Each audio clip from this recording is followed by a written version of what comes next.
Friends, இப்போது நம்ம பயிற்சி கணக்கு எண் 7 எப்படி சால்வ் பண்ணலாம் அப்படின்றத இந்த வீடியோவில் வந்து பார்க்க போகிறோம். இது எந்த யூனிட்டில் இருக்குது அப்படின்னா 10வது யூனிட் எலக்ட்ரானியல் மற்றும் தகவல் தொடர்பு அமைப்பு. இந்த யூனிட்டில் இருக்கக்கூடிய ஒரு பயிற்சி கணக்கு எண் 7. இதை எப்படி சால்வ் பண்ணலாம் அப்படின்றத இந்த வீடியோவில் வந்து பார்க்க போகிறோம். அதுக்கு முன்னாடி இந்த ப்ராப்ளத்தை வந்து நல்லா கவனித்து வந்து பாருங்கள். கொடுக்கப்பட்ட பூலியன் சமன்பாட்டை அதனுடைய உண்மை அட்டவணையை கொண்டு நிரூபின்னு கேட்டிருக்காங்க. சரி, இந்த ப்ராப்ளத்தில் ஒரு பூலியன் சமன்பாடு கொடுத்துருக்குறாங்க. அந்த பூலியன் சமன்பாட்டை முதல்ல நம்ம எழுதுவோம். என்ன பூலியன் சமன்பாடு அப்படின்னா a + a bar b is equal to a + b. So இதுதான் கொடுக்கப்பட்ட பூலியன் சமன்பாடு. இதை என்ன செய்ய சொல்லி கேட்டிருக்காங்க அப்படின்னா அதனுடைய உண்மை அட்டவணையை கொண்டு நிரூபிக்க சொல்லி கேட்டிருக்காங்க. ஸோ அதனுடைய உண்மை அட்டவணை எழுதலாமா? உண்மை அட்டவணை என்ன அப்படின்னு சொல்லி பார்த்தீங்க அப்படின்னா ஃபஸ்ட்டு ஏன்றது ஒரு லாஜிக் உள்ளீடு, பின்றது இன்னொரு லாஜிக் உள்ளீடு.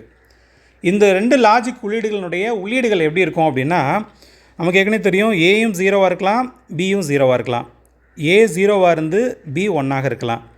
ஏ 1ஆக இருந்து பி வந்து 0வாக இருக்கலாம். ரெண்டும் 1ஆக என்ன செய்யலாம் இருக்கலாம். சரி, நெக்ஸ்ட்டு நம்ம என்ன கண்டுபிடிக்கணும் அப்படின்னா ஏ பார் வந்து கால்குலேட் பண்ணணும். ஏ பார் வந்து நமக்கு தேவைப்படுது. ஸோ ஏ பார் எப்படி கால்குலேட் பண்ணலாம் அப்படின்னா ஏல 0 இருந்தால் இங்கே 1ன்னு போடணும். ரெண்டாவது வந்து பாருங்கள் ஏல 0 தான் இருக்குது, அப்போது 1. மூணாவது வந்து பாருங்கள் ஏல 1 இருக்குது, அப்போது 0. நாலாவது வந்து பாருங்கள் ஏல 1 இருக்குது, அப்போது 0. ஸோ இதுதான் ஏ பார். நெக்ஸ்ட்டு நமக்கு என்ன தேவைப்படுது அப்படின்னா ஏ பார் இன்ட்டு பி, அதாவது ஏ பாரை பியால் மல்டிப்ளை பண்ணணும். ஏ பார் அப்படின்றது இந்த காலம் நமக்கு ஏற்கனவே தெரியும். ஏ பார் காலம் கால்குலேட் பண்ணி வச்சுருக்கோம். நெக்ஸ்ட்டு நம்ம ஏ பார் பி வந்து கால்குலேட் பண்ணோம். இதுதான் ஏ பார், இது வந்து என்னதுன்னா பி. இப்போ ரெண்டையும் நம்ம என்ன செய்யணும் அப்படின்னா மல்டிப்ளை பண்ண போகிறோம். இந்த ரெண்டு காலத்தையும் மல்டிப்ளை பண்ண போகிறோம்.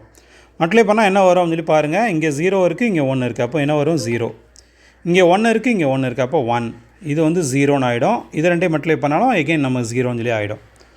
நெக்ஸ்ட்டு நமக்கு என்ன தேவைப்படுது அப்படின்னு சொல்லி பாருங்கள். இந்த பூலியன் சமன்பாட்டோடைய லெஃப்ட் ஹேண்ட் சைடு என்ன இருக்குது நமக்கு ஏ ப்ளஸ் ஏ பார் பின்னு இருக்குது. அதாவது நம்ம ஏ பார் பி வந்து கால்குலேட் பண்ணி வச்சுருக்கிறோம் ஆல்ரெடி இந்த காலத்தில்.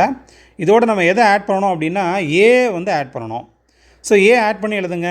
அதாவது ஏ இந்த இருக்குது, இந்த காலத்தையும் கடைசியாக உள்ள காலத்தையும் நம்ம என்ன செய்யணும் அப்படின்னா ஆட் பண்ணணும். ஆட் பண்ணால் என்ன வரும் பாருங்கள் 0. இது ரெண்டையும் ஆட் பண்ணால் 1. இது ரெண்டையும் ஆட் பண்ணால் 1. இது ரெண்டையும் ஆட் பண்ணால் 1. ஸோ இதுதான் ஏ ப்ளஸ் ஏ பார் பி. இதை நம்ம கால்குலேட் பண்ணியாச்சு. ரெண்டாவது நம்ம என்ன கால்குலேட் பண்ணோம் அப்படின்னா ஏ ப்ளஸ் பி வந்து கால்குலேட் பண்ணணும். அதாவது ஏயையும் பியையும் நம்ம ஆட் பண்ணணும். அதாவது காலத்தையும் ரெண்டாவது காலத்தையும் நம்ம ஜஸ்ட் அப்படியே ஆட் பண்ணாலே போதும். ஆட் பண்ணி வந்து பாருங்கள் 0ன்னு கிடைக்கும், தென் 1, தென் 1, 1 இந்த மாதிரி கிடைக்கும். ஸோ இதுதான் உண்மை அட்டவணை. இந்த உண்மை அட்டவணையிலேருந்தே வந்து பாருங்கள், இது வந்து கொடுக்கப்பட்ட பூலியன் சமன்பாட்டினுடைய லெஃப்ட் ஹேண்ட் சைடு, இது வந்து ரைட் ஹேண்ட் சைடு. இது ரெண்டும் எப்படி இருக்குன்னு பாருங்கள். கீழே உள்ளதை நல்லா கவனித்து பார்த்தாலே தெரியும் உங்களுக்கு, ரெண்டு ஈக்குவலாக தான் இருக்குது.